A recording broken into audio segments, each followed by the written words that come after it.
All right, I will get started. We don't have a ton of time, so I'll get started so that you can get on with your day. And if we have any latecomers, that's fantastic too. My name is Lisa Sakos. I am a natural nutrition coach, and Heather Creamer is as well. We run the Health Coach Collaborative, which is a program or a school, online school that teaches nutrition courses and health coaching courses. So, for anybody who might potentially be interested in becoming a health coach or adding health coaching to your existing practice, please feel free to check us out. We've got courses that are available individually and small programs, extensive programs, and you can become a certified health coach at the end. Today, I'm going to be focusing on mainly nutrition, and we're talking about 5 easy steps to a healthier body. Now, my screen, hang on just a second, because I think I have gone off screen here. Uh-oh, just give me 1 second. I'm sorry. Heather, can you give me a hand for a second? Did I Sure. lose my presentation, or can you still see it? No. Okay. Now we can see it. Okay, so oops, shoot. Sorry about this, everybody. It was all set up and now it's gone for me. Oh no. Uh-oh. Okay, just give me another second. Pardon me. Oh boy. All right. I'm just gonna have to set this all up all over again. So just It's bear with me Friday. while I'm doing this. So while we're waiting, maybe you can put where you are from in the chat. Thank you. That'd be great.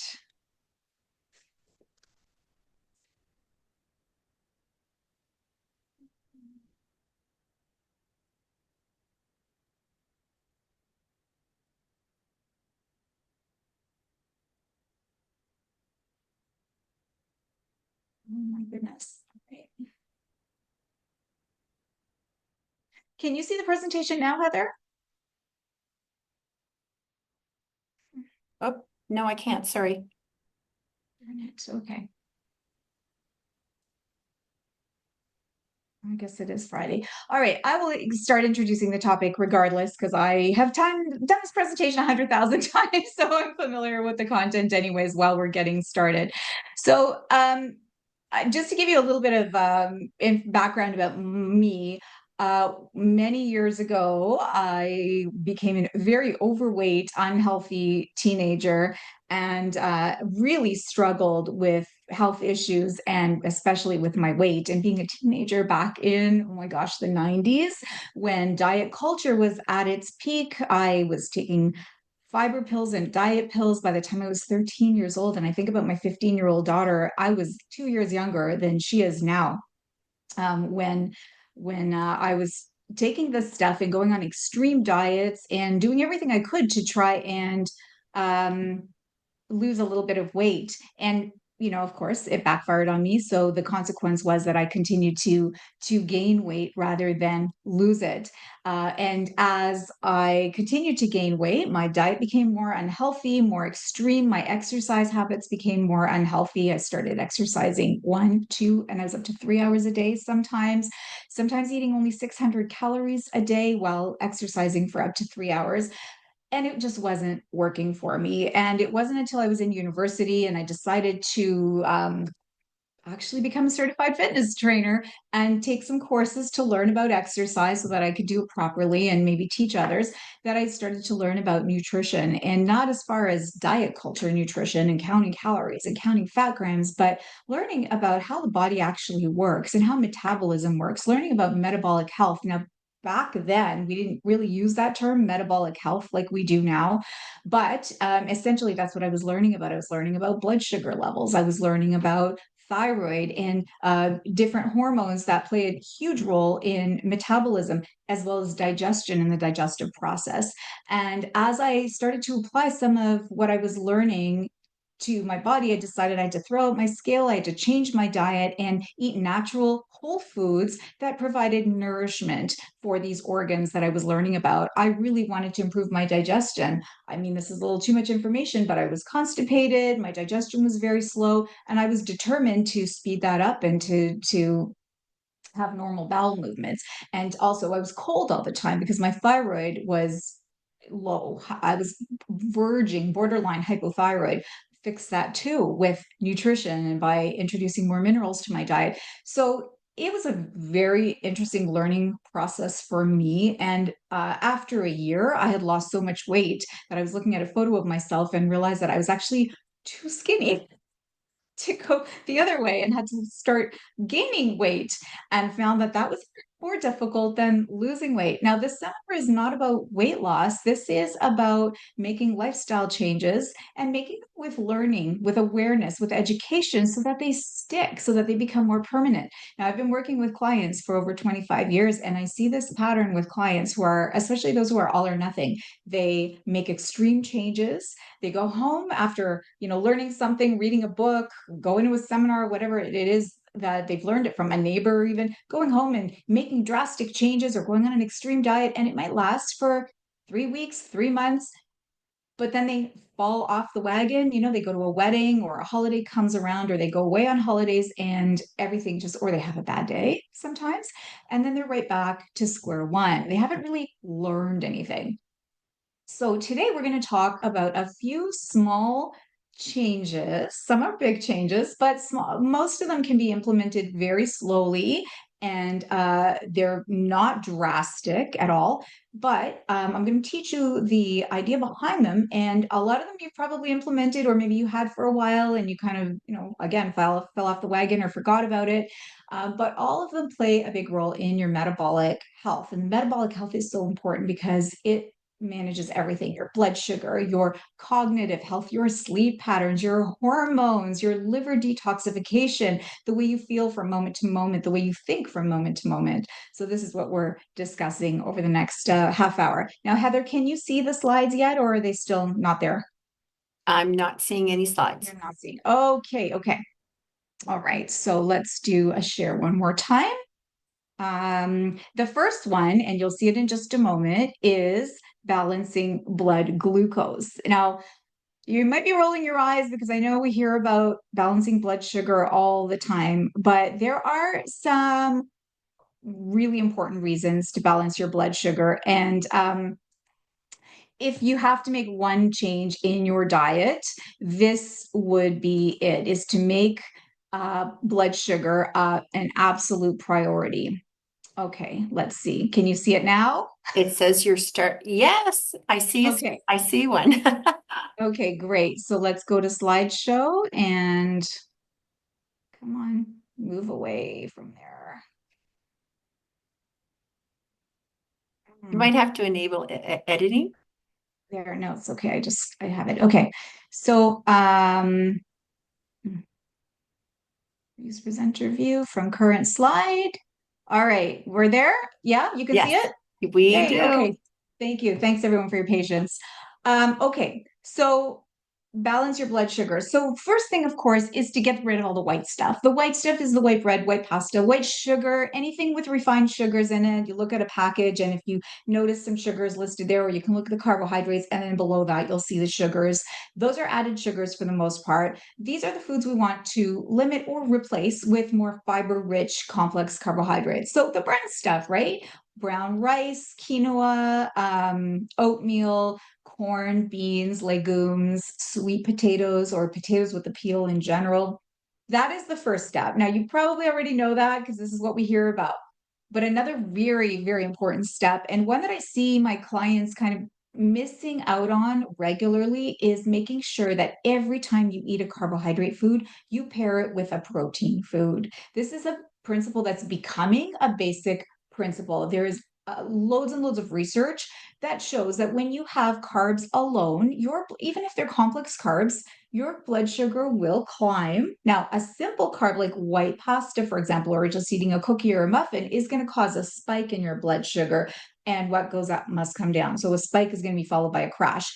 When you introduce fiber with complex carbohydrates, it's a slower rise, but then it's going to come down. But when you eat the pasta or the muffin with some protein, for example, eating a banana with a handful of nuts, the protein will buffer that rise, causing an even slower rise in your blood glucose. It also takes longer to digest. And if a meal takes longer to digest, we're learning it's going to cause less of a spike in your blood glucose. So that's a really important tip. And that means that every time you eat any kind of carbohydrate, even if it's a muffin, you always, always want to pair it with a little protein, with some food that has some protein in it. So my daughter loves oatmeal for breakfast, and I add temp hearts and some walnuts, and now I've started adding some protein powder right into her oatmeal, and she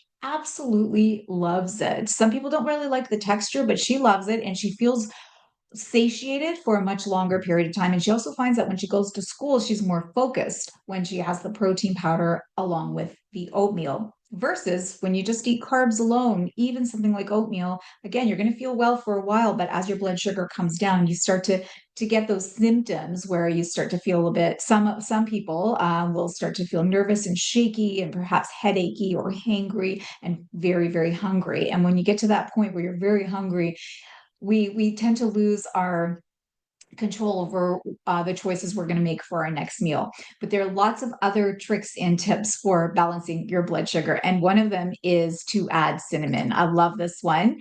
Adding cinnamon is actually a way to even trick your A1C or some blood glucose test if you're diabetic into thinking that you're not diabetic. Now, I don't, that's not a dare. I'm not suggesting in any way, shape, or form that you do that, but the effect is so powerful. So, half a teaspoon to 2 teaspoons a day, which is about 4 grams of cinnamon, sprinkled into something. Like you can put it in some coffee, sprinkle it over oatmeal, put it into something that you're eating throughout the day.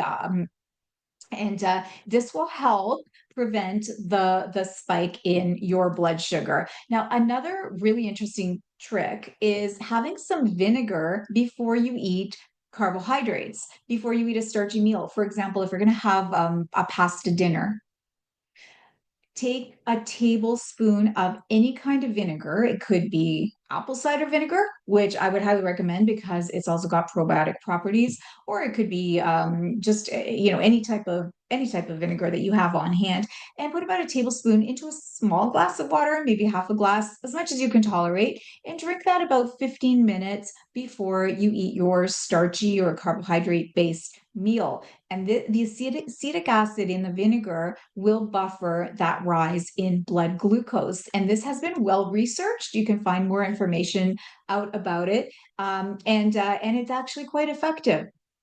Another interesting technique for preventing that spike in blood sugar is to cool your starches after you've cooked them. For example, if you've cooked a pot of brown rice or quinoa or even pasta, some potatoes, um, cook them up, cool them down, put them in the fridge for 24 hours. So you're cooking them a day before you're going to eat them. Now, I know they're not going to, especially potatoes, are not going to taste as good, but when you reheat them the second time, they have a lot more resistant starch, which means that your body won't absorb as much carbohydrate. It'll pass through your digestive system. And resistant starch tends to have prebiotic properties. So it's also feeding the good microbes, the healthy microbes in your microbiome. So those are two huge benefits of doing this process, going through this process. Now, as far as potatoes go, boiled potatoes are actually better as far as causing a spike in blood sugar than roasted or baked potatoes. So that's another option. Then we have meal sequencing, and I'm curious if anyone's heard of or tried meal sequencing. Now, I think this was hilarious actually, and I was, tell my clients and even my colleagues, like, who's going to do this actually? Because someone always says to me, I find it weird that there's a member of my family who will eat only one food on their plate at a time. And this is what I'm recommending, because this is a proven way to reduce blood sugar by eating in this specific order. So the idea is to eat your non-starchy veggies first, followed by protein and some healthy fats, followed by any starches or foods with added sugars or any kind of sugar like fruit at the end. So you can see in the graphic there, the example would be having your salad first, which a lot of us do anyway. and then eating your protein, so your chicken or your fish or your beef or whatever, your beans, and following that with brown rice or quinoa or pasta. Now it is a bit strange, but if you're alone and you're eating by yourself, then give it a try and you might find that that makes a difference. It's so helpful if you can get your hands on one to wear a continuous glucose monitor to be able to assess how different foods are affecting your blood sugar because it is different for everybody. We have some wonderful tools like the glycemic index and the glycemic load. Those can be helpful and they can be really good guides to help you figure out which foods have a potential of causing your blood sugar to spike more so than others, but it might be individual for you. For example, one person might be able to eat loads of blueberries, a cup of blueberries, and have no spike in blood sugar, whereas somebody else might notice a spike after just a tablespoon's worth of blueberries. So, wearing a CGM, even just for a few weeks, can help you figure out which foods or which combination of foods will cause a spike and which combinations keep your blood sugar in the healthy range. You can ask your doctor about them. You will probably have to pay for it unless you are pre-diabetic or diabetic or hypoglycemic or fall somewhere in that under that umbrella of diabetes, but you can also buy them on Amazon or well.ca. There are different places where you can get a CGM, and they are coming down in price. Last year they were over $300. Now they're something like $130, $140. So they may come down even more so. And we're technology is improving so quickly that before we know it, we're going to have smartwatches with CGMs built in or other forms of technology that are extremely effective. So just keep that on your radar because this is, I think, an excellent tool for most people. Just again, just to figure out what how different foods affect your blood sugar, and then you can stop wearing it. And some people do find that intermittent fasting is very helpful for balancing your blood sugar, even diabetics. Now, I have to admit, as a practitioner, I'm always a little bit reluctant to put a diabetic or a client with diabetes on an intermittent fasting program. So we take it really, really slowly. We start with like a 12-12 and then go down to a um, take down an hour every couple of weeks just to see how their blood sugar handles it. But most of them actually do really well with intermittent fasting, not every day, but even if it's 2 or 3 days a week. And one of the factors is not snacking between meals. If you can avoid that, snacking between meals causes your blood sugar to go up and down. So if you can train your blood glucose levels to stay in a certain zone between meals, that's really good for your body and for your long-term metabolic health.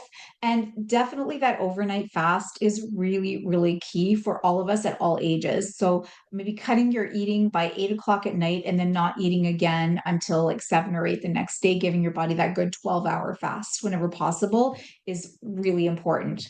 Okay, and the last tip under this point number one is moving after meals. So your blood sugar levels are at their highest about 30 to 90 minutes after you eat. So that's quite a range there, 30 to 90 minutes. Studies show that if you move, even just walking, just for minimum 2 minutes, but ideally about 15 minutes after a meal, particularly dinner, that will prevent your blood sugar from spiking and it helps to keep your insulin stable. So that's a nice one, especially now that the weather is improving. If you can get out there after dinner, that would be amazing, even just for 10 or 15 minutes.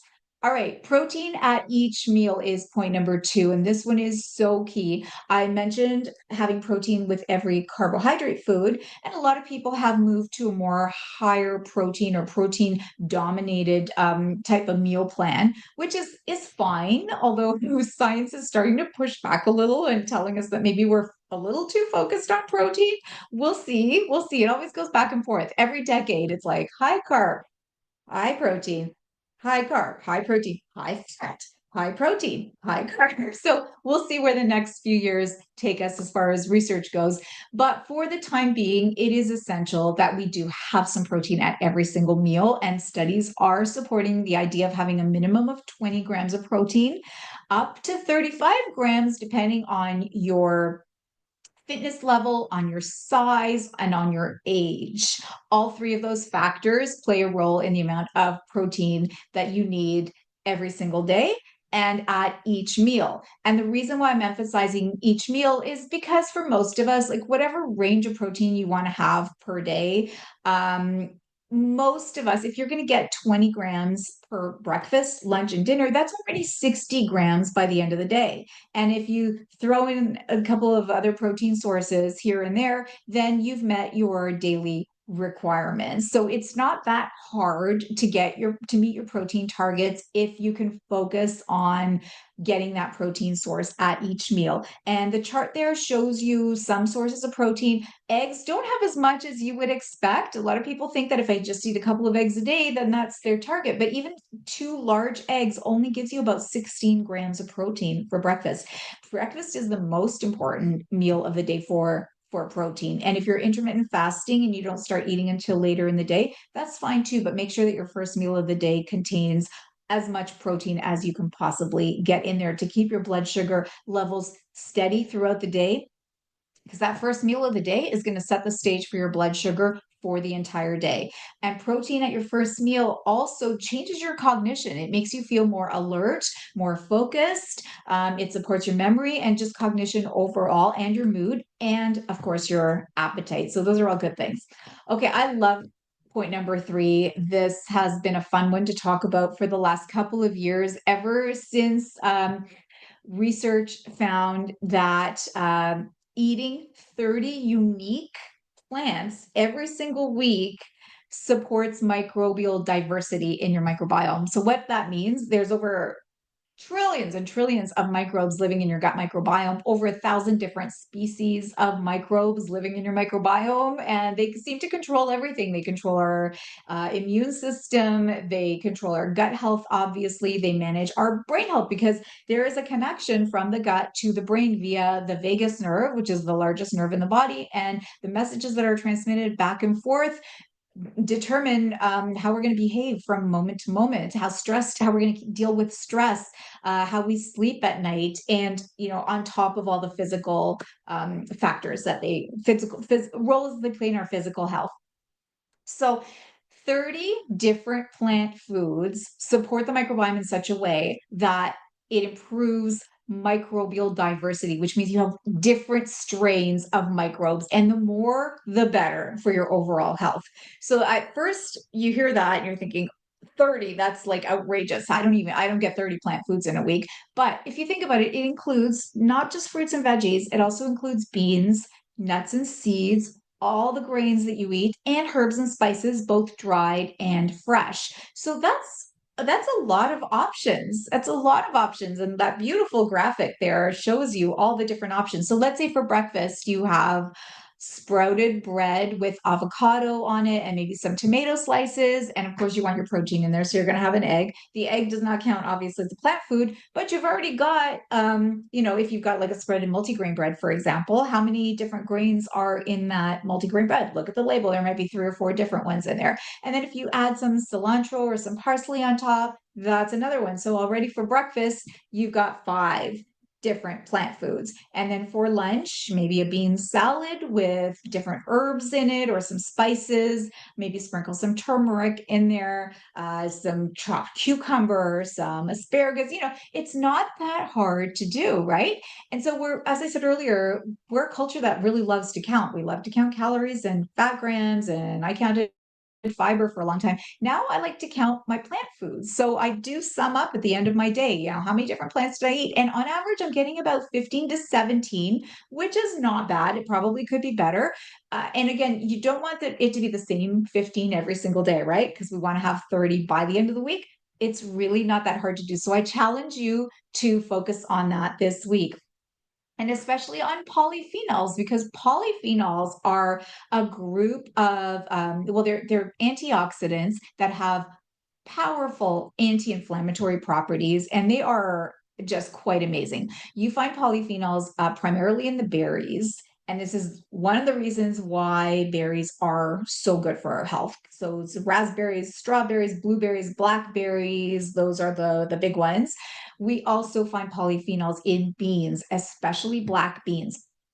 And then in vegetables, especially red vegetables like red onions, red cabbage, radicchio, but in many others too, broccoli, tomatoes have a lot of polyphenols in them.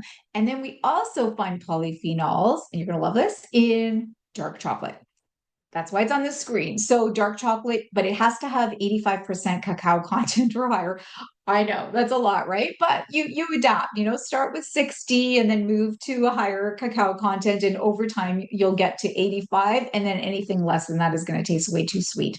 Or cacao powder. So buying like a cacao beans or buds or the powder and just using it in different foods, putting it in your smoothie, for example, and that's going to give you a good supply of polyphenols. We also have polyphenols in green tea, black tea, even coffee.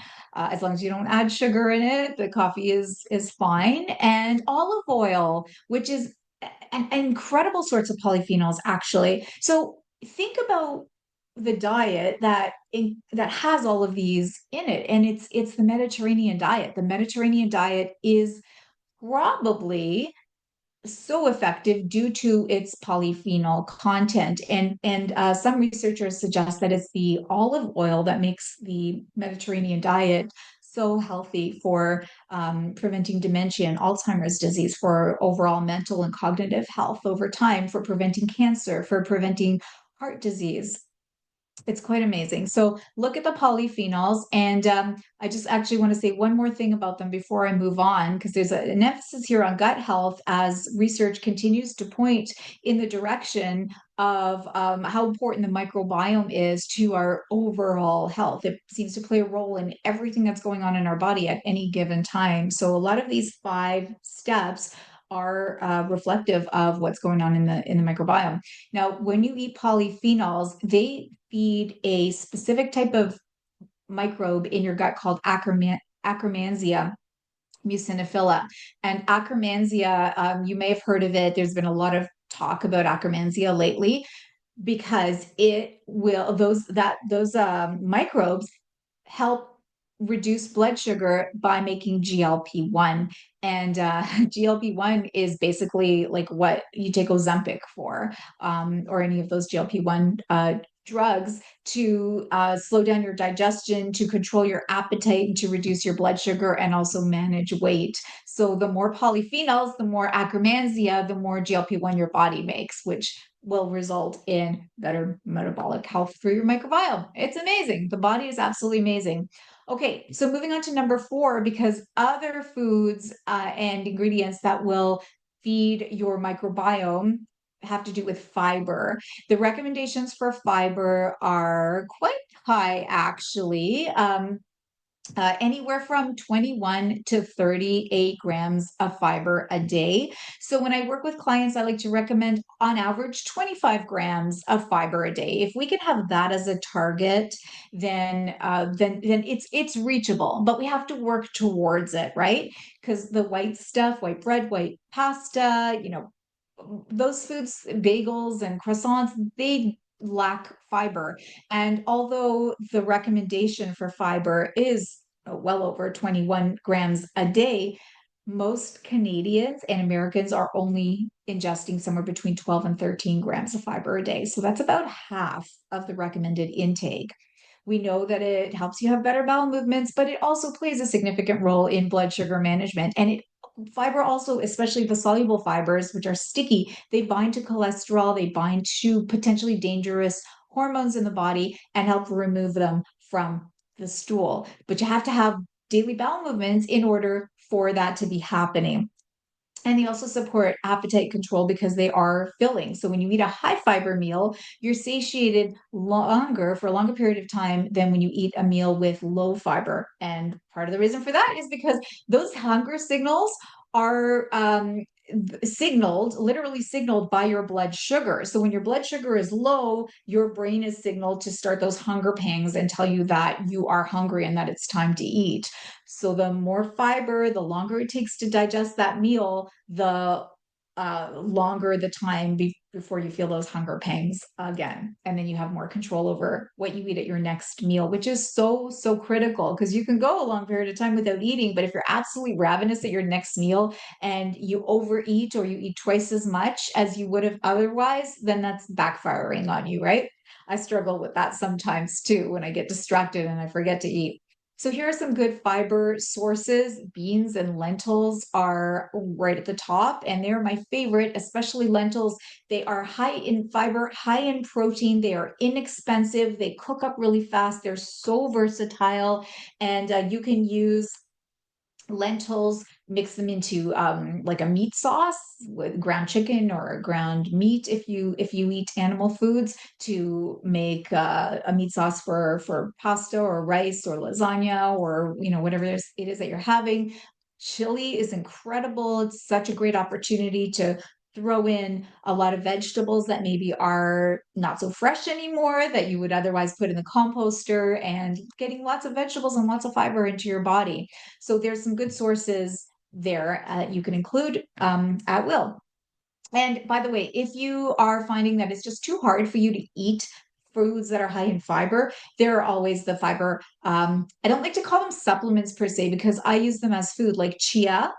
Easily putting some chia into your granola or Greek yogurt or into something that you're baking or eating, putting or you into a glass of water and just drinking it up. That's hardcore, but it works.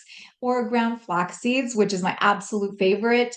Ground flax, I recommend to a lot of people for hormone balancing on top of the fiber. Ground flax has lignans in it, which will help bind excess estrogen and pull it out of the body through the stool. And it's a very effective hormone balancer, especially for women who have severe PMS or menopausal women with symptoms. It's extremely effective. All right. Last but not least, almost actually, include some probiotic and prebiotic foods in your diet daily. So again, there's this focus on the microbiome because with the 1,000+ microbes that are living there, we want a healthy balance, which means we want as many of them as possible to be pro health versus those that are anti health, that are anti inflammatory, that can create metabolites that will cause dysfunction in your body in some shape or form. It could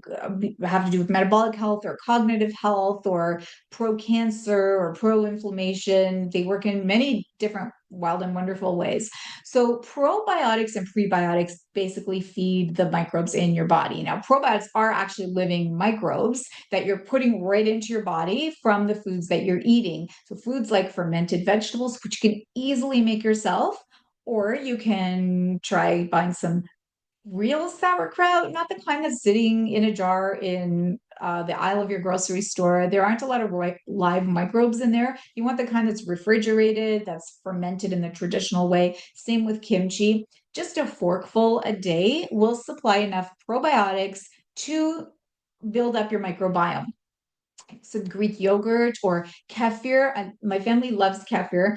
I used to buy the plain kind or make the plain kind, and now that they're a bit older, they like the flavored kind, but it still makes a big difference in their health. And I can see the difference that it makes because when we don't use it for a while, my son gets eczema. When he starts using kimchi again, his eczema goes, not kimchi, sorry, kefir again, his eczema vanishes within a couple of days. So I know for my kids, it makes a big difference. For my clients, it makes a big difference, even though there is some added sugar.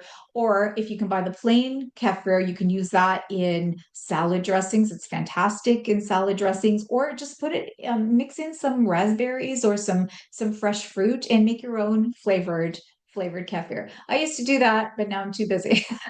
Okay, sourdough bread is a good option too. Kombucha, I don't personally love. I find some of my clients don't react well to kombucha, but if it works for your body, that's a great option. It's obviously a great alternative to something like a soft drink. Tempeh miso, fermented in the traditional way, or soy sauce fermented in the traditional way. And finally, apple cider vinegar has prebiotic properties as well. So those are putting the live microbes directly into your intestines. And if you can't get a source of probiotics every single day, you can take a supplement. With the supplements, 10 to 25 billion CFUs is what you're aiming for. So this one here has 10 billion per capsule. Uh, some people suggest taking it on an empty stomach, others suggest taking it with food. Do whatever works for you. I like to take it separate from food, and especially before I go to bed, because I like to feel it working in my digestive system. They're live microbes, so you should feel them doing something, right? So I can feel some movement in my intestine when I take them. And when I don't feel anything happening, I start to wonder what's going on. Have I kept them in the fridge too long, or maybe they got damaged in some way and it's time to replenish the supplement. And always about 3 hours away from caffeine. Prebiotics are fodder for the probiotics. So this is food for microbes. So as I mentioned earlier, resistant starch is one, and the foods on the right there, some of them have a lot of resistant starch in them, and high fiber foods. Not always, but many high fiber foods tend to feed the probiotics or the good bacteria in your microbiome. So some great sources: asparagus, garlic, Jerusalem artichoke, leeks, onions, chicory, dandelion greens, jicama. There's bananas. There's actually a lot more than what's on that list. And as a bonus, I want to talk for just really briefly about stimulating the vagus nerve. Now, the vagus nerve is the largest cranial nerve in your body, and it connects your brain to your gut, to your microbiome. This is where the gut brain connection comes in. It controls many, many different functions in your body, controls to a large degree your breathing, your heart rate, a lot of functions that we don't have voluntary control over. And it controls your parasympathetic state, which is your body's rest and digest state. That means that in order to calm down, in order to properly digest food, you want to stimulate your vagus nerve. One of the principles of good digestion that Heather and I talk about with our students often is taking 2 or 3 deep cleansing breaths before you sit down to eat a meal.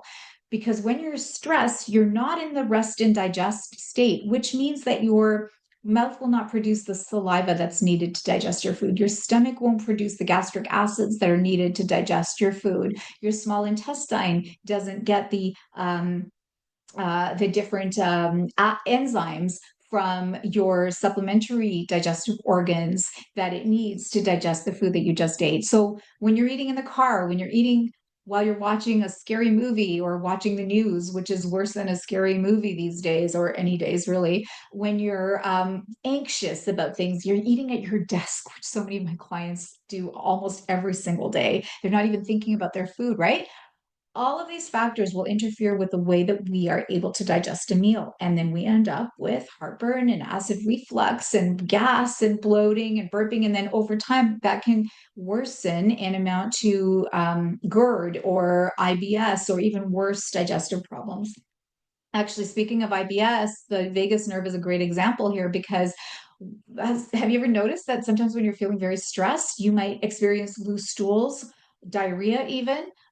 Whenever I have to go on TV, I almost always have a little bout of diarrhea before I leave the house. And it's unusual, but it's my digestive system is overstimulated because of my nerves. So, and that's where the vagus nerve comes in. So you can control your vagus nerve and your vagal tone, which means training your vagus nerve to keep yourself calm the next time you experience stress. This is really important. And some of these tips here will help build up your vagal tone, which again, in turn will help you build some resilience against stress. So exposing yourself to cold, this one is not one of my favorites, to be honest, but some people absolutely love this. And the plunge pools are so popular. They even sell them at Costco.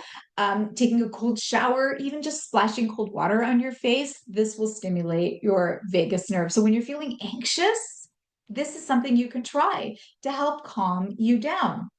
So next time you're feeling stressed, just give that a try. Go to the sink, turn on the cold water and splash it on your face and just give it 30 seconds. Another one is just laughing out loud.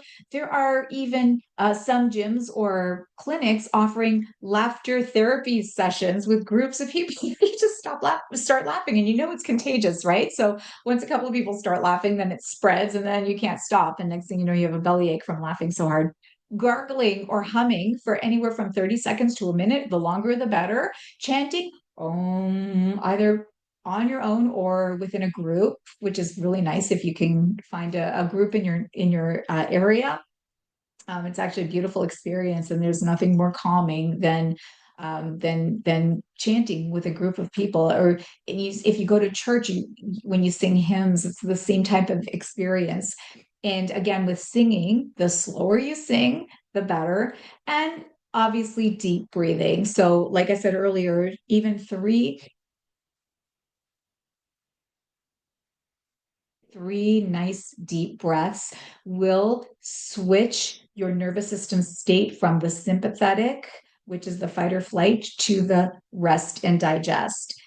Couple of deep breaths when you're feeling anxious, when you're feeling nervous, or before you're about to eat will stimulate your nervous vagus nerve, help you calm down, put your nervous system into the parasympathetic state, and then your body can digest food. And over time, you can train yourself to stay calm when you're in a situation that would normally call for a lot of stress and anxiety. All right. So just to sum up before we say goodbye, balancing your blood glucose, protein at each meal, 30 unique plant foods a week, 25 grams of fiber a day, introducing friendly bacteria, and finally stimulating the vagus nerve. And you are well on your way to a healthier body. So I'm so grateful that you joined us today. The floor is open. So if you have any questions, please feel free to unmute yourselves or type your questions or comments into the chat. And if you're interested in pursuing either a career in nutrition or health coaching, or even just checking out some courses, learning about how to get your digestive system to function better, taking a course on just the intros, the basics of nutrition, learning about carbs, fats, and proteins, meal planning. We have a fantastic meal planning course that is both personally useful, but also if you're working with clients, it's very beneficial to um, help your clients improve their time efficiency during the week. And I believe that is it. So thank you again for joining us. Thank you so much, everybody. Enjoy the rest of your day.